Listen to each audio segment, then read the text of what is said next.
Bonjour tout le monde, on commence un nouveau cours aujourd'hui sur le caractère particulier de la lumière. Donc on va parler plus précisément des panneaux photovoltaïques. Donc d'abord, on a vu déjà dans quelques cours que la lumière se comportait de manière ondulatoire. Par exemple, dans la diffraction. Donc lors d'une diffraction, on peut se rendre compte que la lumière se propage comme une onde. C'est pour ça qu'elle fait des choses un peu bizarres comme ce que vous voyez ici. Quand vous envoyez par exemple une, euh, un faisceau lumineux ou un laser sur un petit trou ou un petit obstacle, là vous verrez si ce trou est circulaire l'image qu'il y a ici, c'est-à-dire un anneau très lumineux, puis des anneaux sombres, lumineux, sombres, etc. Avec euh, le modèle particulier de la lumière ou corpusculaire de la lumière qui était préconisé par Newton, on ne pouvait pas expliquer ça. Donc, à cette époque-là, on se disait que finalement la lumière était une onde.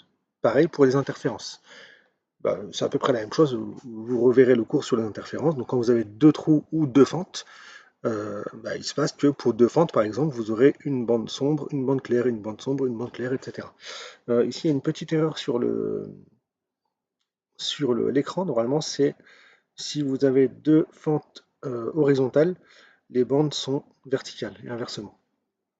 Si je dis pas de bêtises, normalement c'est ça. Donc, avec ces deux expériences, donc sur la diffraction et les interférences, on peut dire que la lumière adopte un caractère ondulatoire. En gros, premièrement, elles appartiennent au domaine des ondes électromagnétiques. Donc la lumière visible que vous voyez ici, c'est une toute petite partie du spectre électromagnétique. Je pense que vous avez l'habitude maintenant, les ultraviolets, les rayons X, les rayons gamma qu'on a vus dans le cours sur la radioactivité sont des rayonnements très très énergétiques et de plus en plus dangereux. Les rayons gamma sont les plus dangereux, alors que la lumière visible ne l'est pas. La lumière bleue peut l'être un petit peu pour les yeux, parce c'est la plus énergétique des lumières de la lumière visible. Et ensuite, les infrarouges, micro-ondes, ondes radio, etc. sont de moins en moins dangereuses, bien que on peut avoir d'autres types de dangerosité. Vu que c'est une onde, elle peut être caractérisée par sa longueur d'onde dans le vide. D'ailleurs, vous voyez bien ici que la lumière visible est comprise entre 0,4 micromètres et 0,7 micromètres, plutôt 8, donc entre 400 et 800 nanomètres environ. Et euh, elle est aussi caractérisée par sa fréquence. Et la fréquence n'est rien d'autre que la célérité de l'onde, ici vitesse de la lumière dans le vide, divisée par sa longueur d'onde. Donc ça veut dire que vous pouvez trouver tout à fait un spectre de ce type-là, mais avec en échelle pas un axe de longueur d'onde, mais un axe de fréquence, ou même un axe d'énergie, parce qu'on verra ça tout à l'heure. L'énergie est liée à la fréquence. Donc la conclusion, pendant un moment, a été que la lumière était une onde. Simplement une onde. Mais ce n'est pas si simple. Justement, aujourd'hui, on va voir que avec l'effet photoélectrique, bah, elle se comporte parfois comme une onde, parfois comme un corpuscule. Qu'est-ce que l'effet photoélectrique? L'effet photoélectrique correspond à l'émission d'électrons par un métal qui est soumis à l'action de la lumière, de radiation lumineuse. En gros, ici, on envoie de la lumière sur un métal et on se rend compte qu'il y a des électrons qui ont été arrachés et qui vont sur une plaque collectrice. Donc finalement, vous avez généré un courant électrique. Le courant électrique circule. Les électrons proviennent d'ici. Si vous arrêtez d'émettre de la lumière, ici lumière bleue, bah, il n'y aura plus d'électricité qui va circuler, plus de courant électrique. Donc ça veut bien dire que la lumière arrache les électrons à la plaque de métal qui est ici. Comment ça fonctionne? Bah, là, c'est ce qu'on voit ici, en- avec une vue un peu plus microscopique, même si c'est très schématique. Donc ça a été découvert en 1887, donc fin du 19e siècle, par Heinrich Hertz, qui a donné son nom à l'unité de la fréquence.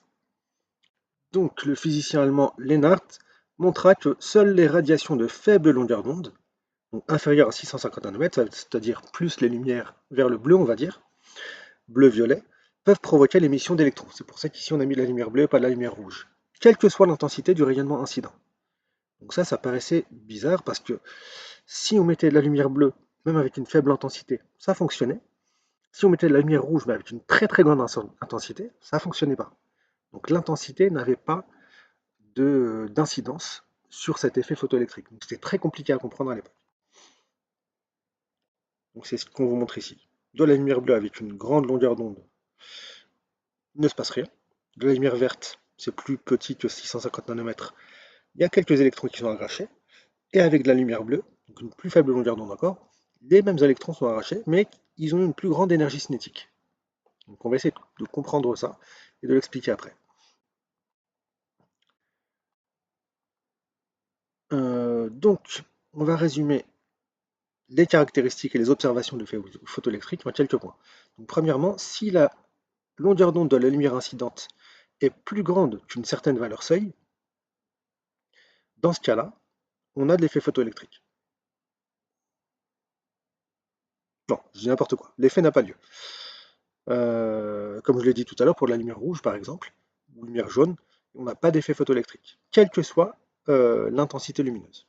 Deuxièmement, si la longueur d'onde de la lumière, cette fois-ci, est plus petite que cette valeur seuil, qui était de 650, on a dit tout à l'heure, dans ce cas-là, on a une émission quasi instantanée d'électrons, même si l'intensité lumineuse est faible. Peu importe l'intensité lumineuse, en fait. Ensuite, la vitesse des électrons ne varie pas quand on agit sur l'intensité lumineuse. Par contre, la vitesse des électrons change quand on agit sur la longueur d'onde émise. Donc si on envoie de la lumière verte, on aura des électrons de vitesse plus faible que si on envoie de la lumière bleue, qui ont une longueur d'onde plus petite, donc une énergie plus grande. Ensuite, ça c'est ce que je viens de dire, et le nombre d'électrons varie quand on fait varier l'intensité lumineuse. Donc l'intensité lumineuse n'agit pas sur le fait qu'il y ait ou non un effet photoélectrique. Par contre, elle va agir sur le nombre d'électrons. Donc plus l'intensité lumineuse est grande dans le cas d'une lumière bleue ou verte, par exemple, plus on va avoir d'électrons qui vont être arrachés. Par contre, si on prend la même intensité lumineuse avec une lumière rouge, on n'aura aucun effet photoélectrique. C'est ce que vous voyez ici. Donc quelques explications qui ont été apportées par Einstein, qui a repris un petit peu les travaux de Bohr. Non, pas Bohr, pardon, de Planck.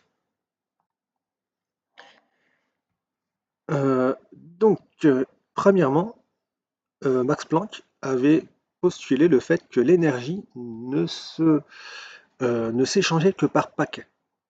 Par contre, il avait vu dans cette pensée qu'il a eue, il s'était dit que c'était juste un moyen de trouver la théorie qu'il voulait, qui expliquait justement la nature. Mais il ne croyait pas que, en réalité, c'était vraiment ça.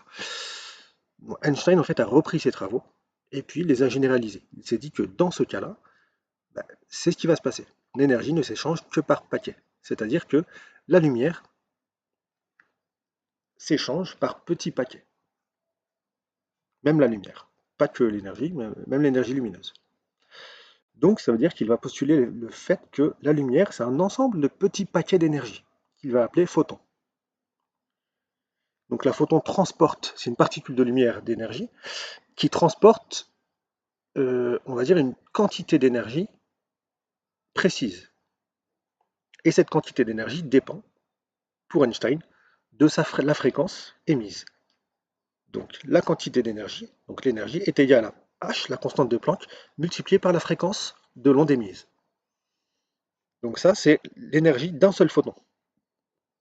Et comme on a vu tout à l'heure, la fréquence, c'est aussi égal à la vitesse de la lumière divisée par la longueur d'onde. Donc en fait, ça revient à ça. Nous, c'est plus celle-ci qu'on va utiliser aujourd'hui. Parce qu'on va plus réfléchir sur les longueurs d'onde. Et ensuite, il a proposé le fait que l'intensité lumineuse était proportionnelle au nombre de photons. Donc plus on envoie euh, une lumière intense, donc au niveau microscopique, ça veut dire qu'on envoie plus de photons, simplement. Mais un photon ne pourra arracher un électron que si lui a une énergie suffisante. Et cette énergie, c'est celle qui est donnée ici. Donc en fait, plus la longueur d'onde est petite, plus l'énergie est grande. Donc c'est pour ça que euh, l'électron peut être arraché seulement si on a une longueur d'onde assez petite, qui est plus petite qu'une valeur seuil de 650 nanomètres. Exemple ici, on a le métal. On envoie un photon d'une fréquence pas très élevée. Qu'est-ce qui va se passer? Si le photon n'est pas énergétique, il va être arraché avec une certaine vitesse. Si la fréquence est plus élevée, moins élevée, mais plus élevée que la valeur seuil, sinon ça ne fonctionne pas. Par contre, si j'envoie un photon, donc le même photon, non pas le même photon, un photon plus énergétique, on va dire qu'ici c'est un photon de lumière verte par exemple, et ici ça va être un photon de lumière violette. Donc, plus énergétique, il va arracher l'électron, et cet électron va capter le surplus d'énergie. Donc il va avoir une vitesse plus grande, ici. Donc ça c'est euh, selon la fréquence. Pourquoi? Parce que là, plus la fréquence est grande, plus l'énergie est grande. Donc si j'envoie un photon d'une fréquence pas très élevée vers, par exemple, lumière verte, ça veut dire que l'énergie du photon ne sera pas très élevée. Alors que là, pour une lumière violette, l'énergie sera plus élevée. Par contre, pour l'intensité, qu'est-ce qui va se passer? Si j'ai une faible intensité, ça veut dire que j'ai moins de photons. C'est ce que je vous ai dit ici. Donc faible intensité, ça veut dire qu'il n'y a pas beaucoup de photons. Mais ici, on va dire que ce sont des photons quand même qui ont une fréquence qui permettent l'arrachage des électrons. Donc par exemple de la lumière violette. Donc s'il y a une faible intensité, ça veut dire, pardon, peu de photons émis, il y aura peu de photons qui vont être arrachés.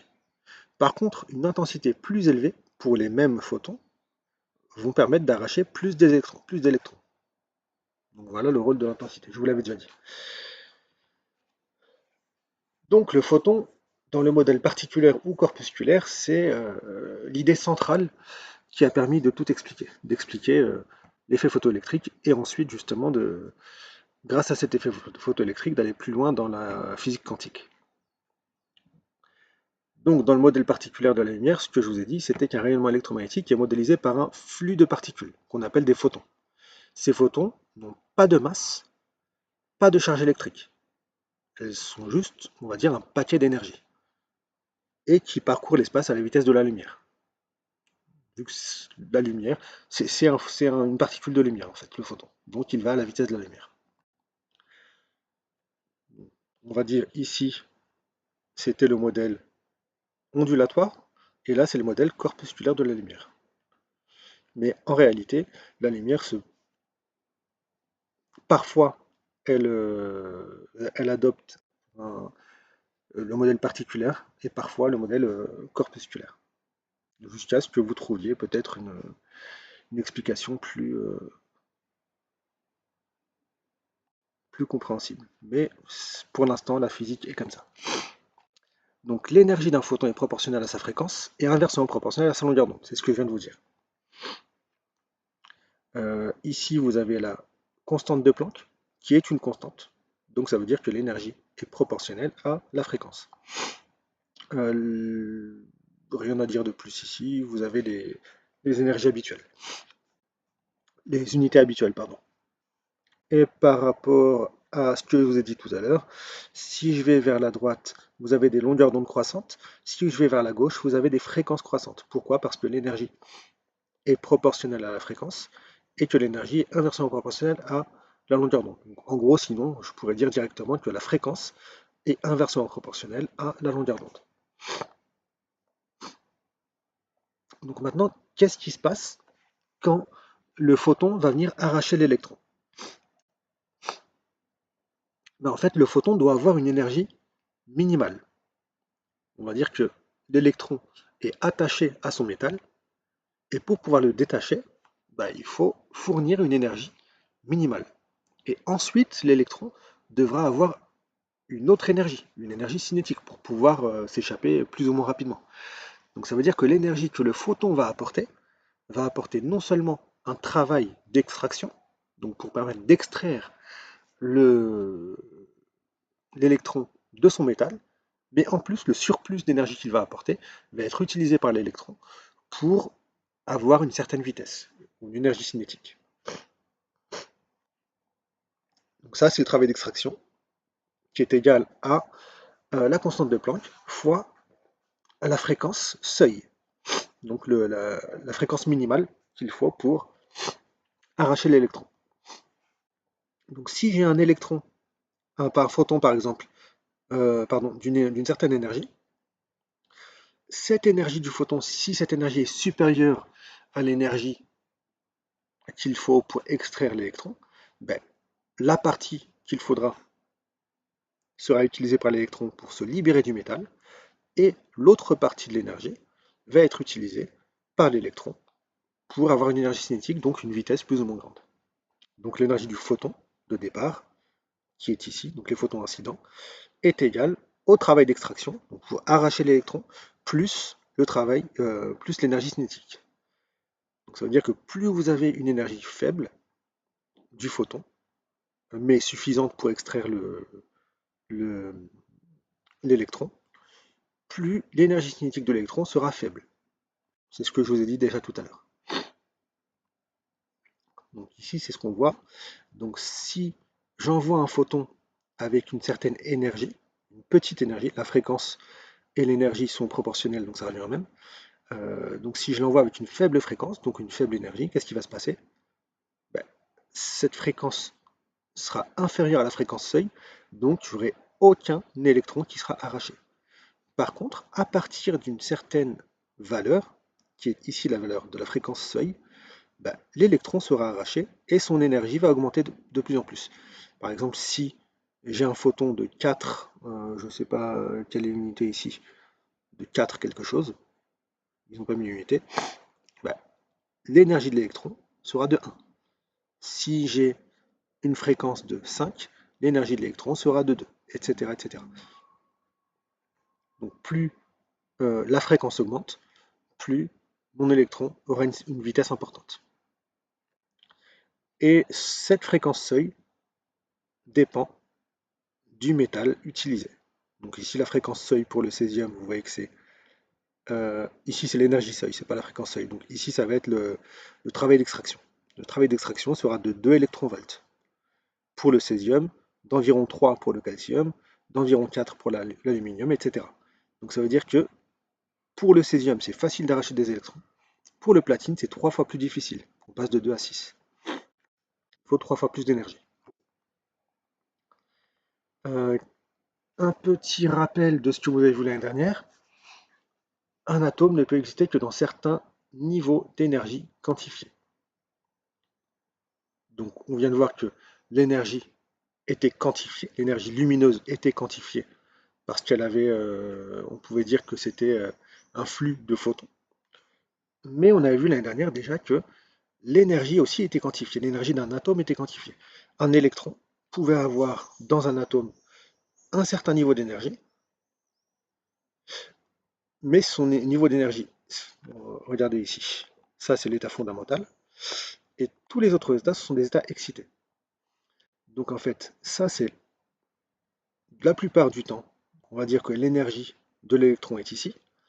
Parfois il va absorber un photon, et son énergie va passer ici, ou ici, ou ici, peu importe à l'état excité, 2, 3, 4, 5, etc. Donc tout dépend de l'énergie du photon qui va être apportée. S'il apporte une énergie suffisante pour passer de là à là, il passera ici. Par contre, l'électron ne pourra pas aller entre les deux.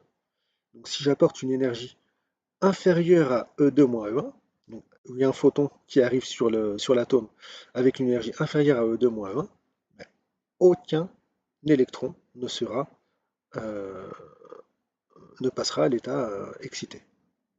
Il faut absolument que j'ai une énergie du photon qui soit au moins égale à cette valeur-là. Et si je veux faire en sorte que l'électron qui est à cet état fondamental, on va dire ici, se libère de l'atome, ben, il faut que je passe à E infini. Donc ça veut dire qu'il faut que j'apporte toute cette énergie-là à l'électron. Donc on va dire que ça va être ça le travail d'extraction. Euh, Ça, c'est ce que je viens de vous dire. Donc, en gros, comme vous savez que E est égal à H fois C sur lambda, si vous isolez lambda, euh,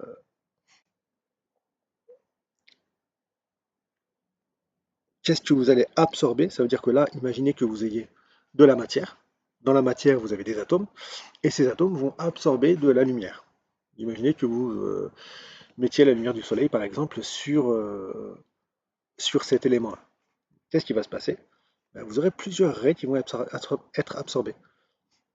Une qui correspond le passage de là à là, une qui correspond du passage de 1 à 3, une qui correspond au passage de 1 à 4, etc., etc. Même de 2 à 3, de 2 à 4. Et en fait, ça vous donne tout plein de raies d'absorption.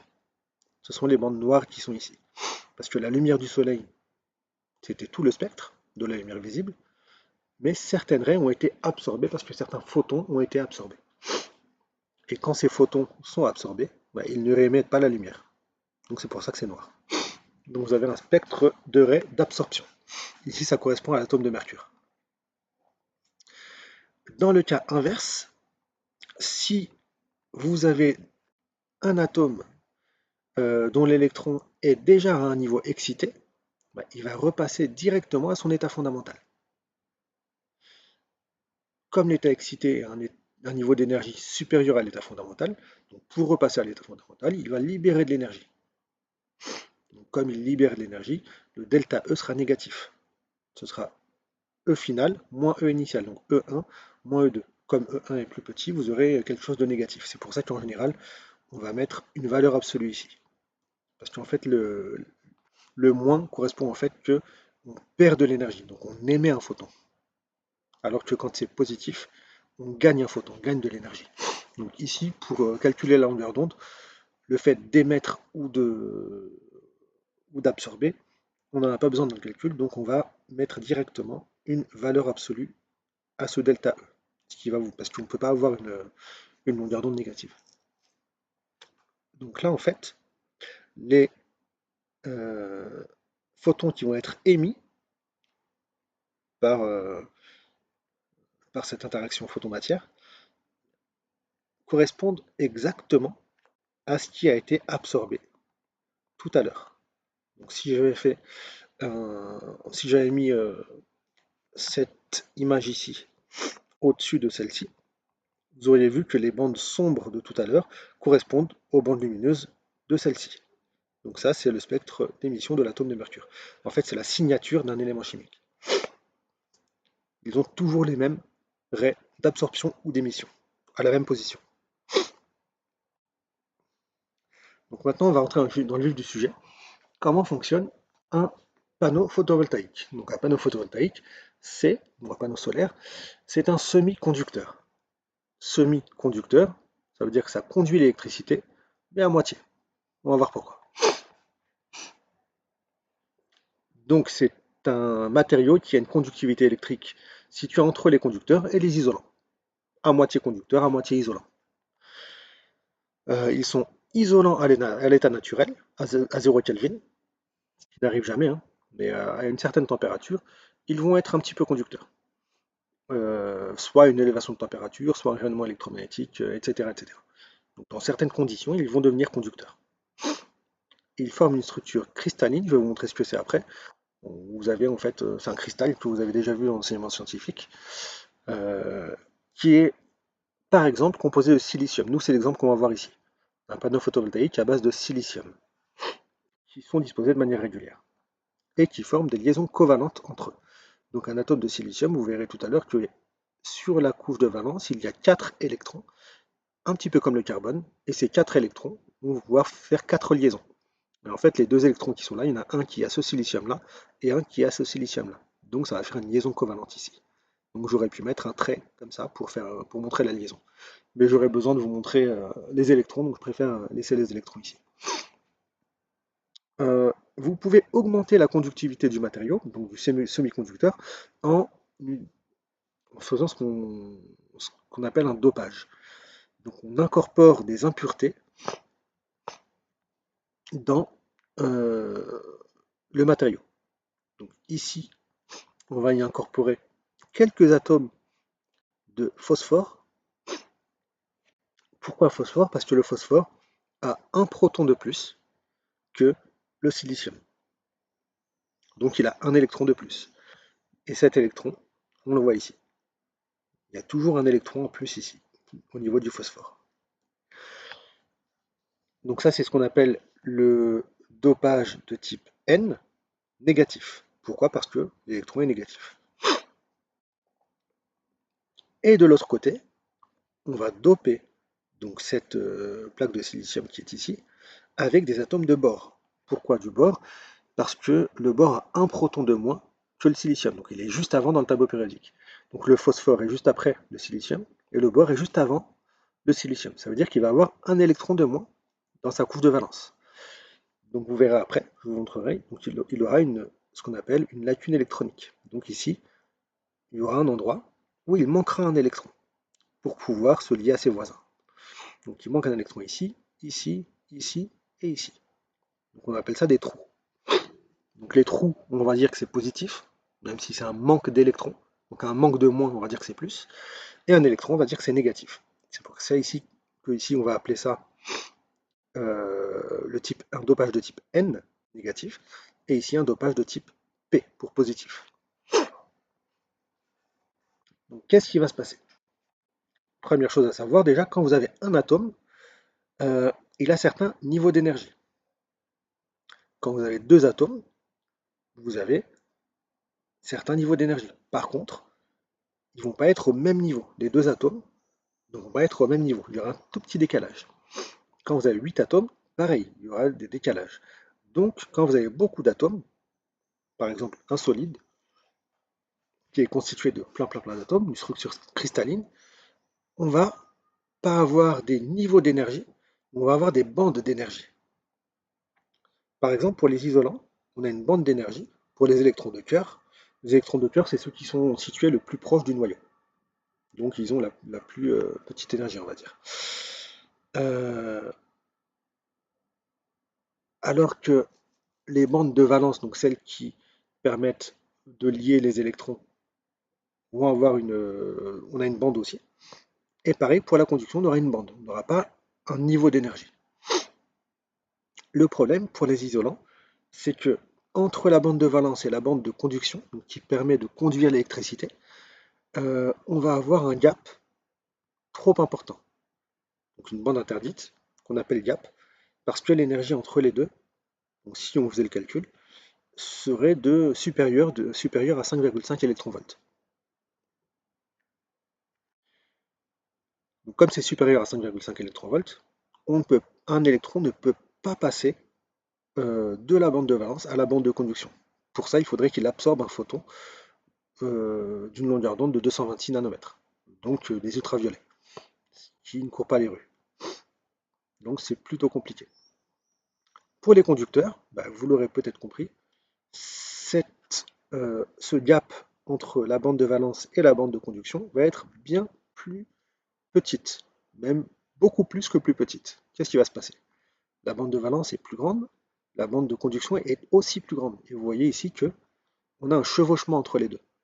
Ça veut dire que les électrons de la bande de valence vont se trouver dans la bande de conduction aussi.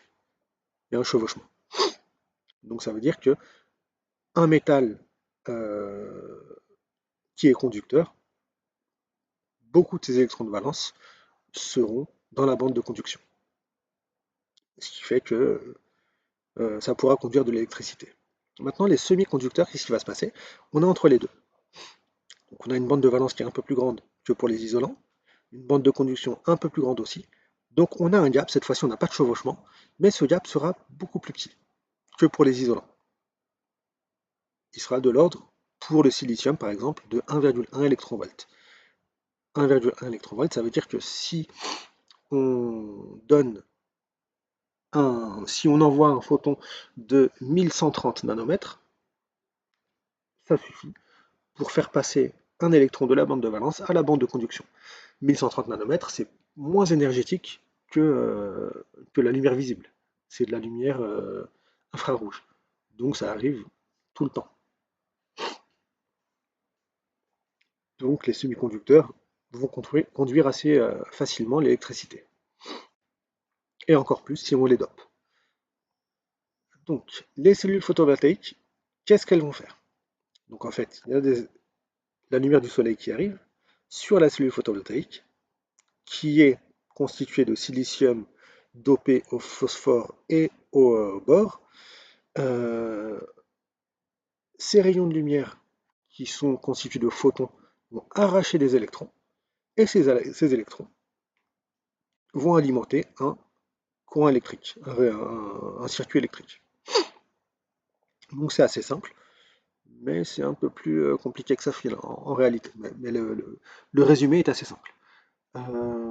Ça, ce n'est pas à apprendre, hein, mais c'est bien de le savoir pour votre culture personnelle.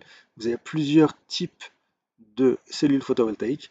Vous avez les cellules photovoltaïques qui sont au silicium, qui sont des cellules cristallines. Vous avez des cellules de silicium monocristallin, ça veut dire que c'est un seul bloc de cristal, donc tout dans la même direction. Et vous avez du silicium multicristallin ou polycristallin, ça veut dire que vous avez assemblé plusieurs blocs de cristaux. Donc c'est plus simple à faire, donc c'est moins cher. La plupart du temps, vous avez plus du silicium polycristallin. Le problème, c'est que le rendement est moins important. Ensuite, vous avez des couches minces. C'est en général ce que vous avez. Ce ne sont pas des cellules, comment dire, rigides. Elles sont plutôt, on va dire, comme du papier. Et c'est ce que vous avez, par exemple, dans les calculatrices qui marchent à l'énergie solaire. Ensuite, ce qui arrive de plus en plus, ce sont les cellules photovoltaïques organiques, donc qui sont faites avec de la matière organique. Je vous en dirai pas plus. Et dans les hybrides, vous avez par exemple les cellules multijonctions, et ça je vous en parlerai à la fin. Donc c'est assez intéressant.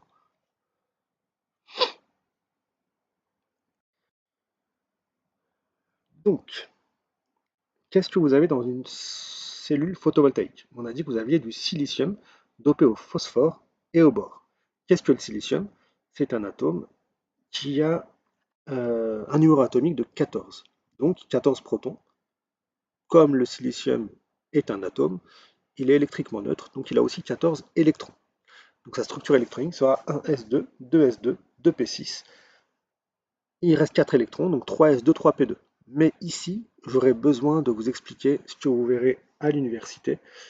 C'est que quand vous avez la P et la S qui ne sont pas complètement remplies, le mieux, les électrons font en sorte de remplir le plus de cases possible.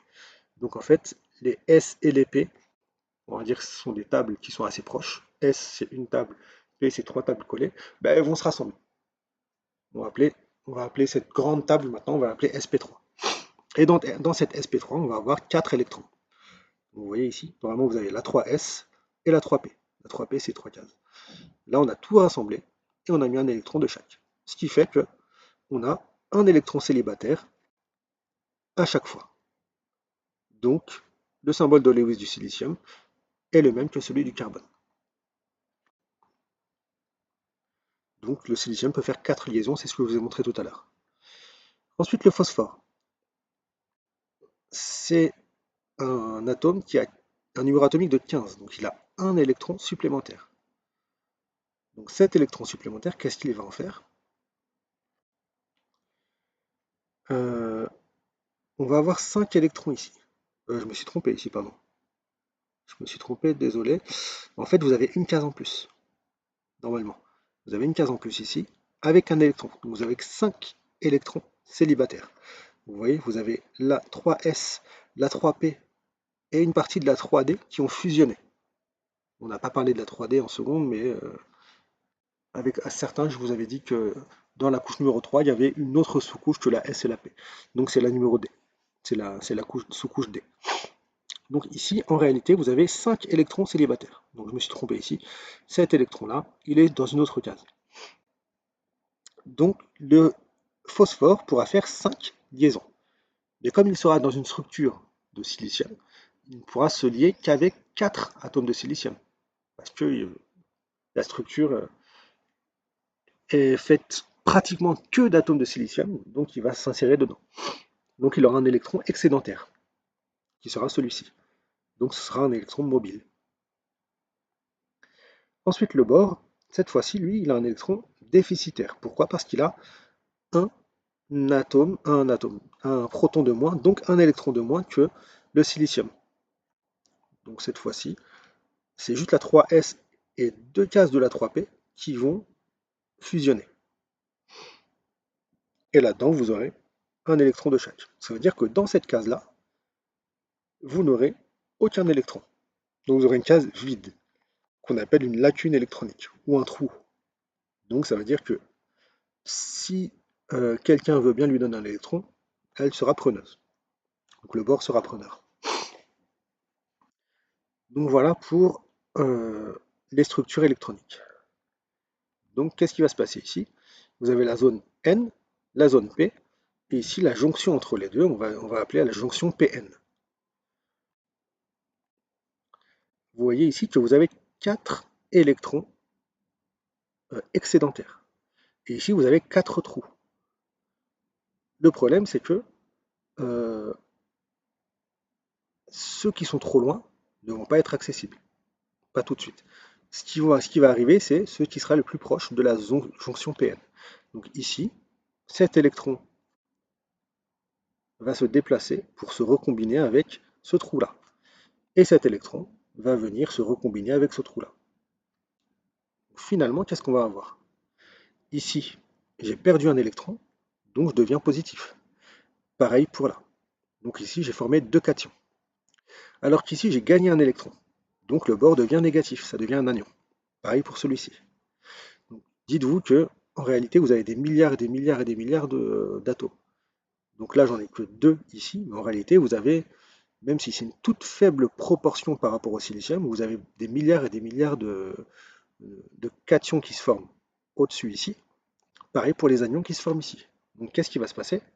Vous allez avoir toute une bande avec des cations ici, et toute une bande avec des anions ici, au niveau de la jonction PN. Et ça vous fait penser à quoi ça? Du plus, du moins, ça ressemble un petit peu à un condensateur. Donc vous avez un champ électrique qui va se former ici. Donc, est-ce que ces électrons pourront venir ici? Impossible. Pourquoi? Parce que quand ils vont arriver ici, par exemple, imaginez qu'ils arrivent à passer ici, vous aurez une armada de négatifs qui va venir repousser cet électron.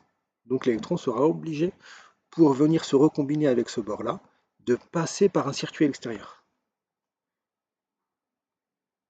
Donc c'est ce qu'on va faire ici. On va mettre deux grilles conductrices, plutôt ici une grille et ici une plaque. Ici c'est l'électrode négative, pourquoi? Parce que vous avez des électrons supplémentaires ici, et ici positif parce que vous avez des trous ici. Donc qu'est-ce que vous allez faire? Vous allez mettre dans un circuit électrique donc, des câbles, et vous allez mettre ce que vous voulez alimenter en énergie électrique. Une machine à laver, une télé, un téléphone, ce que vous voulez. Et ça, c'est votre panneau photovoltaïque. Qu'est-ce qui va se passer?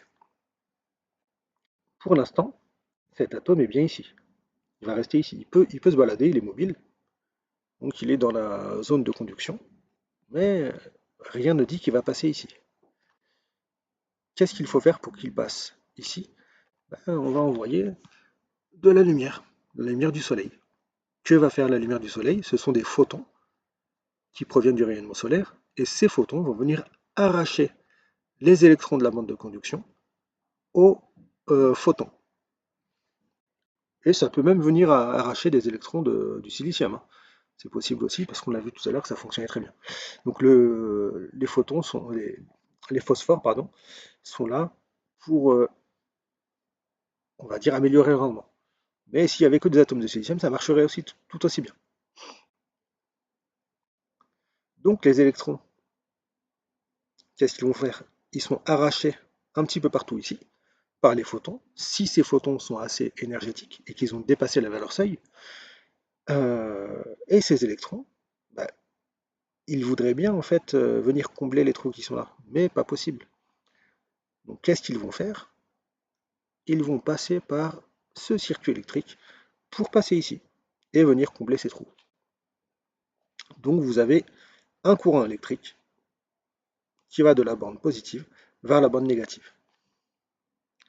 Donc voilà comment fonctionne une cellule photovoltaïque.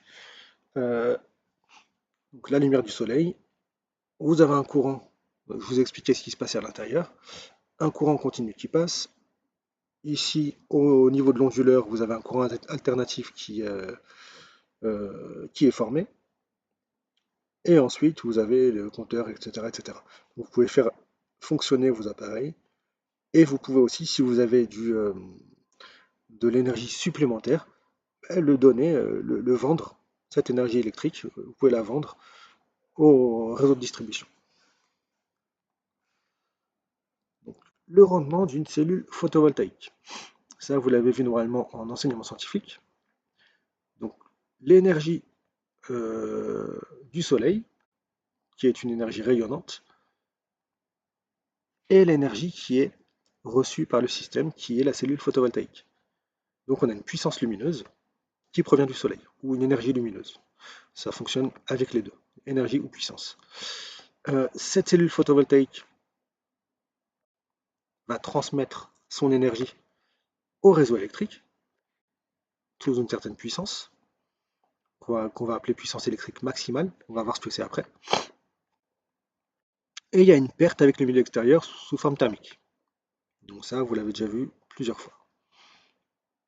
Le rendement est égal à la puissance que vous allez utiliser divisé par la puissance que vous avez reçue, multiplié par 100 si vous voulez.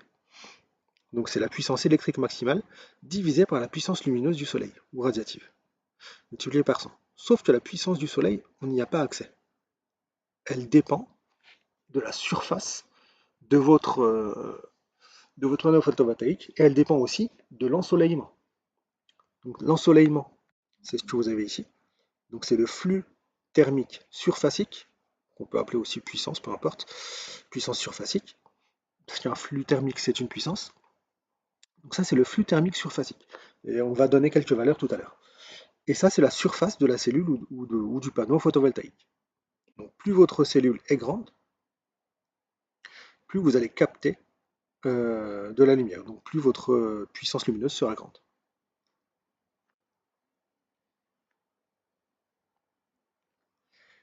Ici, vous voyez que ça, 340, c'est en moyenne la valeur en watts par mètre carré du flux thermique surfacique sur Terre.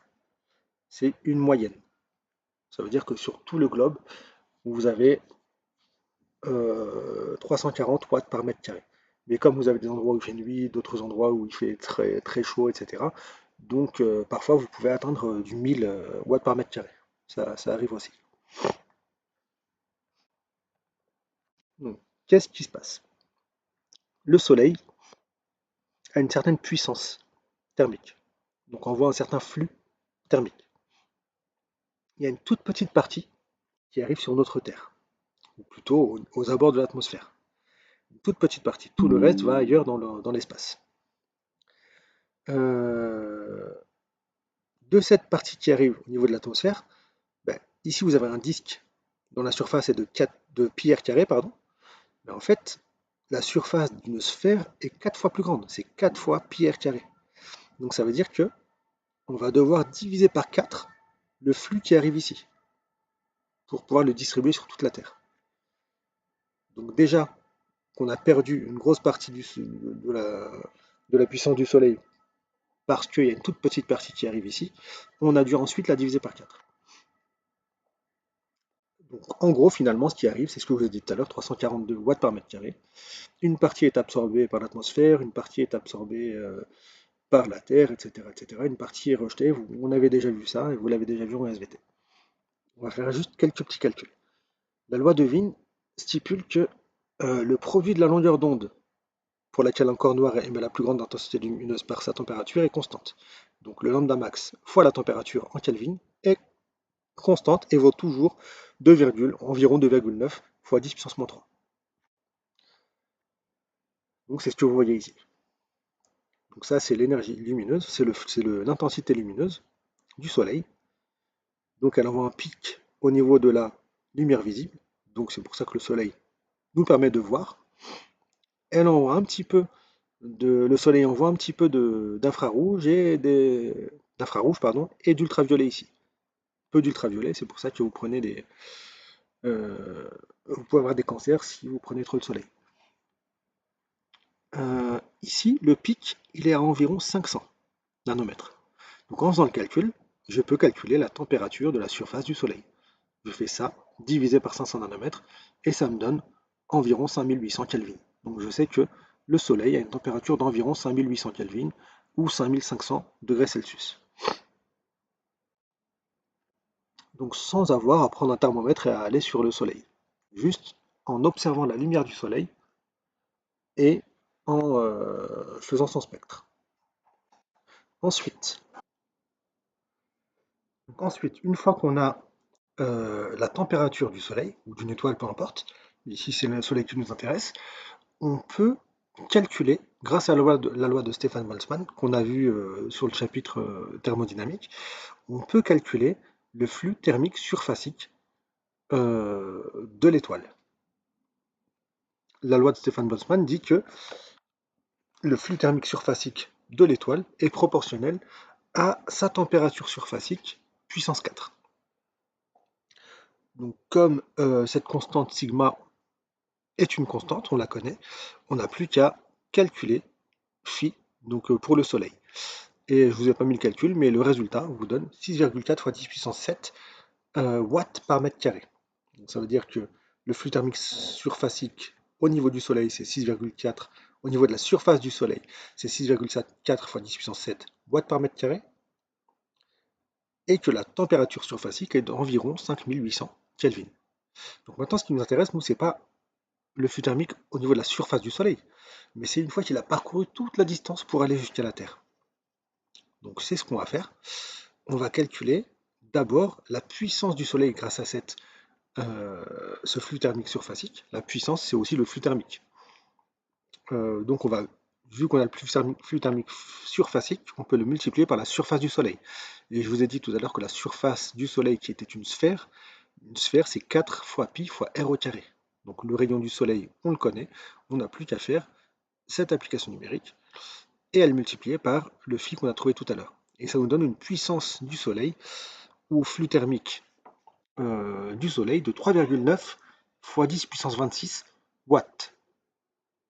Donc ça, c'est la puissance du Soleil, au niveau du Soleil, au niveau de la surface du Soleil.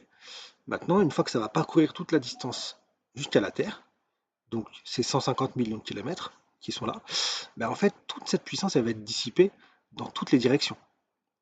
Et une partie dans la direction de la Terre. Donc il y a une infime partie qui va arriver de ces 3,9 fois 10 puissance 26 watts. Comment on fait pour la calculer? C'est un petit peu comme on avait fait pour les puissances sonores. La puissance sonore d'une enceinte, au niveau de l'enceinte, c'est telle puissance. Et quand on est situé 10 mètres plus loin, ben, la puissance qu'on reçoit est beaucoup moins importante. Parce qu'en fait, on va diviser par 4 pi r carré. Donc 4 pi fois la distance au carré. Ce r carré, pourquoi 4 pi r carré? Parce qu'en fait, toute cette puissance qui était ici va être éparpillée dans toutes les directions et va arriver dans toute cette sphère de 150 millions de kilomètres de rayon. Donc il y a une toute petite partie qui va arriver. Donc si on veut le flux thermique au niveau de la Terre, pas sur Terre parce que je vais vous expliquer après, mais juste avant qu'elle arrive sur Terre, on n'a plus qu'à faire le flux thermique divisé par la surface. Et cette surface, en fait, c'est 4 pi fois d au carré, distance Terre-Soleil. Et ça nous donne 1400 watts par mètre carré environ. C'est ce que vous avez ici. Vous avez 1400 watts environ par mètre carré qui arrivent au niveau de la Terre. Sur ces 1400 watts par mètre carré, le problème, c'est que ça arrive sur un disque, sur une portion de cette sphère-là, on va dire.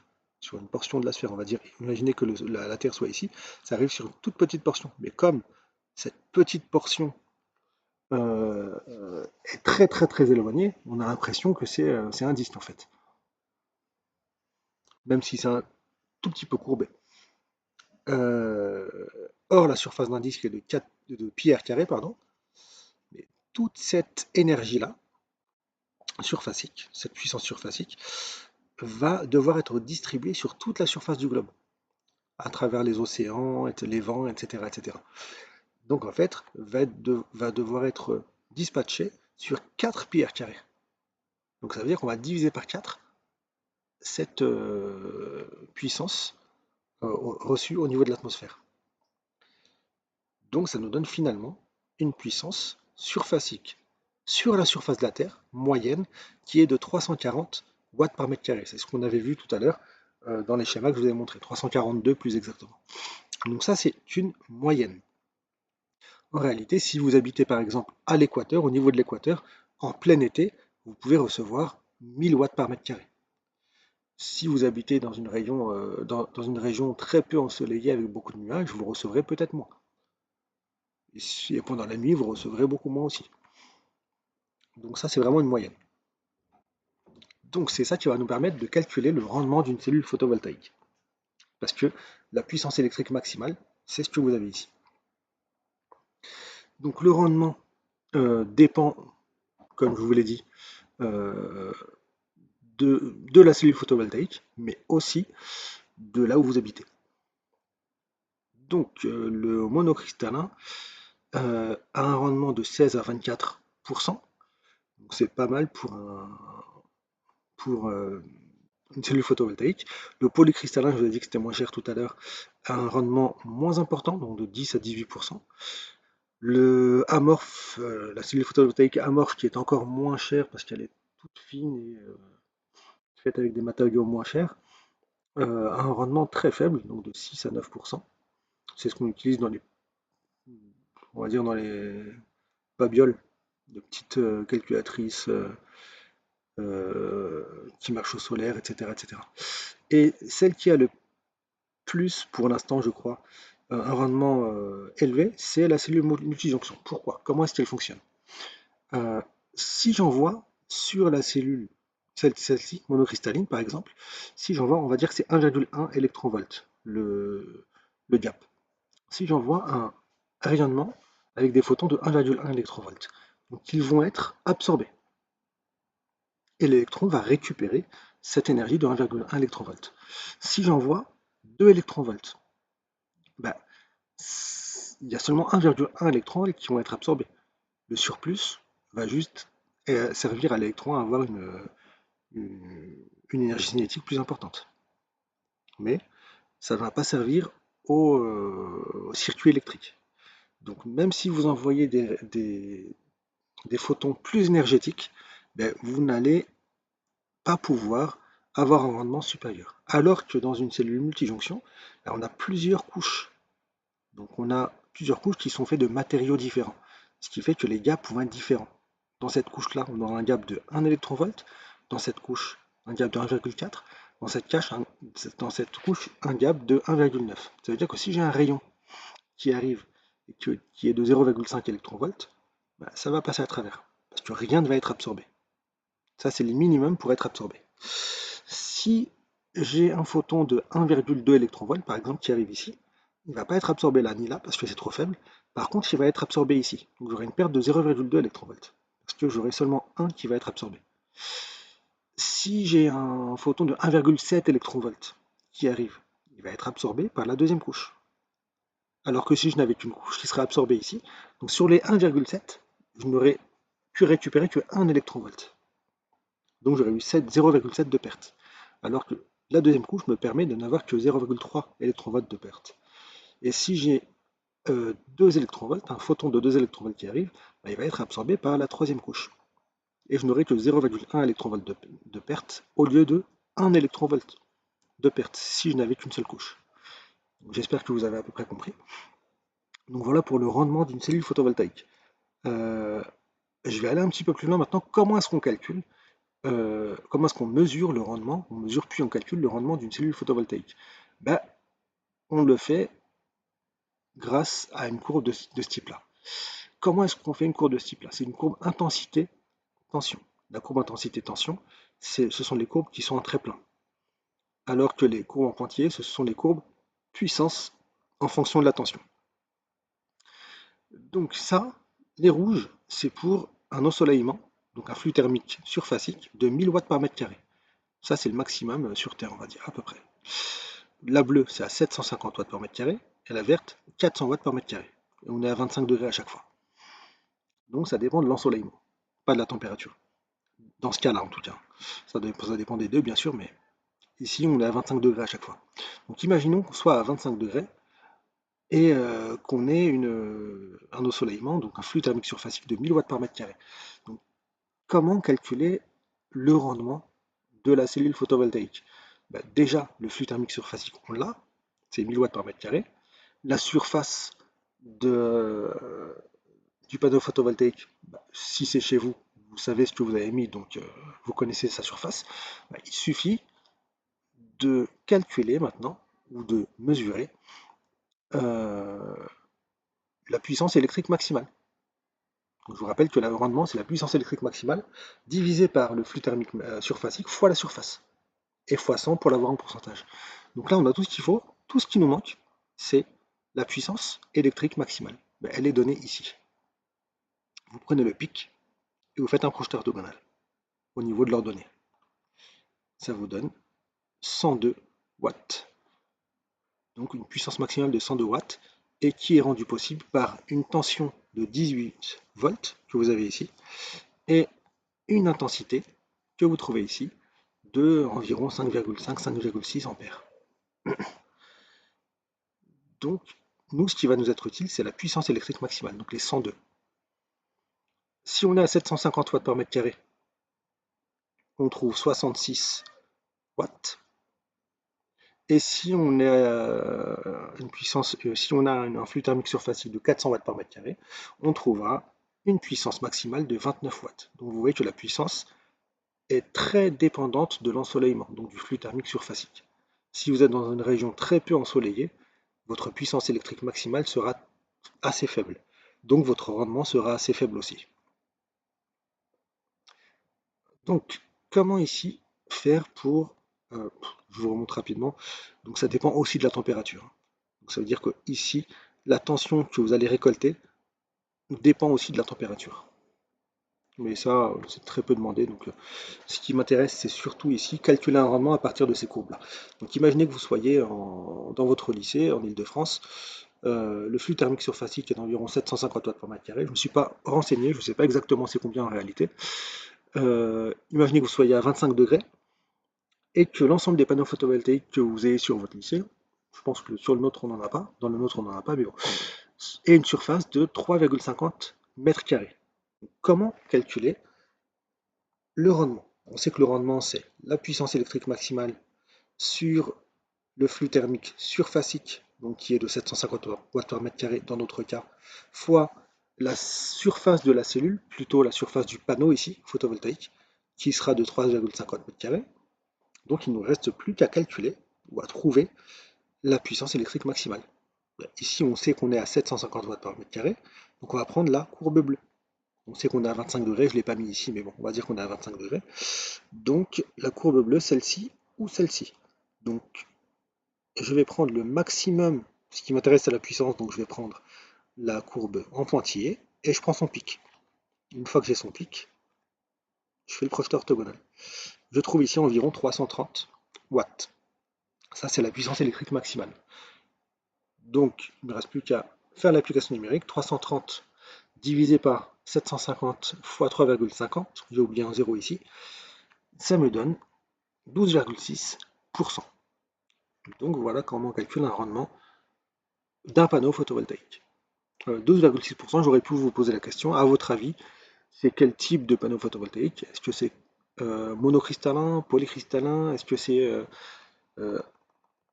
amorphe, etc. On va revoir ici. On a trouvé 12,6. Et 12,6, ça correspond soit à du monocristallin, soit à du polycristallin. Donc on est entre les deux ici. Voilà pour ce cours sur le caractère particulier de la lumière, l'effet photoélectrique et les panneaux photovoltaïques. J'espère avoir été assez clair. Au revoir tout le monde.